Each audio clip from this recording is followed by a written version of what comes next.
Let me tell you a little story. Not a personal story as in my own story, but somebody I met. I was talking about this one time in the khutbah of Jumu'ah, Friday khutbah in a community in the States. Afterwards, a brother, he came up to me. And you know, sometimes people just have that look in their eye. They have that look in their eyes like they have a story to tell. He had that look. And he walked up to me and he said, brother, what you just talked about really personally hit home for me. And I talked about the death of Khadija, the death of Abu Talib. Such a serious thing. So I said, please tell me, how did it hit home for you? I sat him down, I said, please tell me your story. He said, brother, today was the first day that I prayed in a year. I grew up in a Muslim home. I was born in a Muslim family. I was very practicing for most of my life, praying 5 times a day. But today is the first time I have prayed in a year. I said, what happened? He said, about a year ago, my life was picture perfect. You know, sometimes you have like a 5-year plan or a 10-year plan, your grand plan. And you know, when everything is falling into place, your plan is working out, everything is going according to plan. He said, I was in that part of my life. I was nearing the age of 30. I had gone through college and medical school, working 2 jobs on the side. I had gotten married during that time, found the woman of my dreams, the love of my life. We had 2 beautiful small babies, children, 2 small children. I was in my medical residency, working 16 hours a day. And we were living in a small, tiny little apartment, not in a very good part of town. We had 1 car that was broken down. It kept breaking down every other day. It was very difficult. We were barely getting by. Years and years and years we got through, some way, somehow. I was now nearing the end of my medical residency. So I was starting to get offers from clinics and hospitals and doctors and groups. Very lucrative offers, 6 figures. 6 figures US, big deal. And things were starting to work out. I had not one but multiple offers on my desk.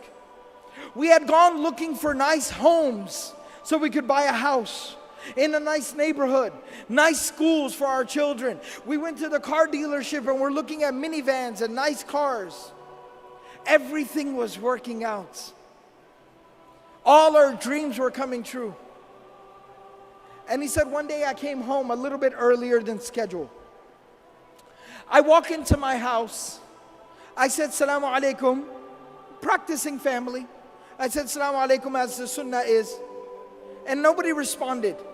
I looked at the time, and it was usually the time my wife would put the kids down for a nap, their afternoon nap, and she would take a nap with them as well. So I said, let them sleep. I don't want to wake them up. I don't want to disturb them. So I went, I got some food, I sat down with my books, did some study, answered some emails. After a while, you know when kids, they wake up and they start to kind of fuss and make noise? I heard the kids from the room. The younger one was crying, the older one was talking, I could hear them. I got very excited, as a father does. Let me go, they're awake. It's fun time, family time. So I go to the room and I walked in and my kids are sitting on the bed next to my wife. And my wife is laying there between them, motionless, still, not responding, not reacting. And it looked wrong. Being a doctor, I jumped right in and I checked her and she had been dead. Not now, but for like an hour. She was cold, she was gone. Just like that. He said, brother, at that moment, my life, it fell apart. I lost the love of my life. My children lost their mother. And I lost my faith, my Imaan. He said, the next 24 hours were a blur. Janaza, tadfeen, the burial, it went by. I didn't even realize what was going on. After that 24 hours ended and we buried her, I went to my room and I locked myself in my room, and I did not come out of my room for days. I kept the lights off and I just laid in my room and stared at the ceiling. I did not hold my own children in my own hands for the next few days. My mother and my brother were taking care of my babies. I didn't know what I was supposed to do. After a few days, I crawled out of bed. I reconnected with my children. I tried to get back to work, figure out how am I supposed to work and take care of my kids. My mother and my brother, they helped me so much. Slowly but surely, over the weeks and the months, I put my life back together again. I got back to work. I figured out the schedule for the children. And I started figuring things out, but there was one thing that was still missing. One thing I could not figure out. One thing I could not solve. My Imaan was gone. My faith had been broken. I stopped praying. I no longer had faith. I was struggling. And he said, my brother, who wasn't just somebody who just showed up and just told me what to do. You know, some people, when they give advice, they're never there for you. They never help you. They don't support you. They just show up and tell you what to do.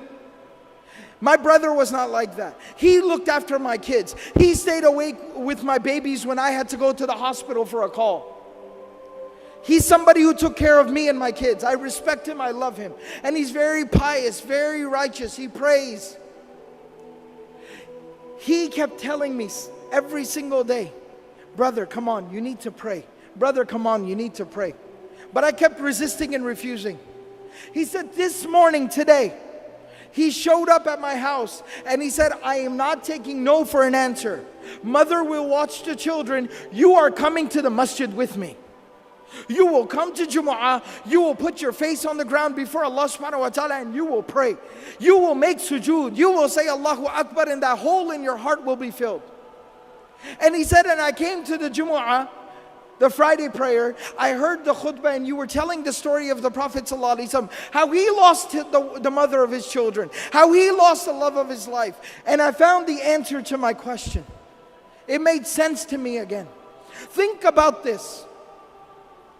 After going through so much tragedy, how does somebody continue?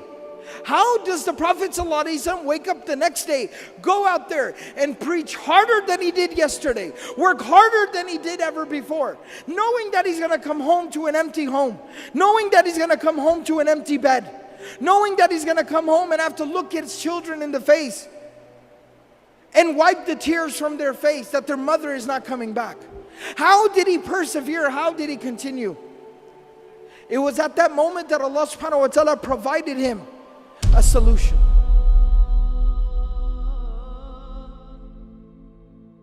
Allah subhanahu wa ta'ala took him on the most miraculous journey any human being has ever experienced.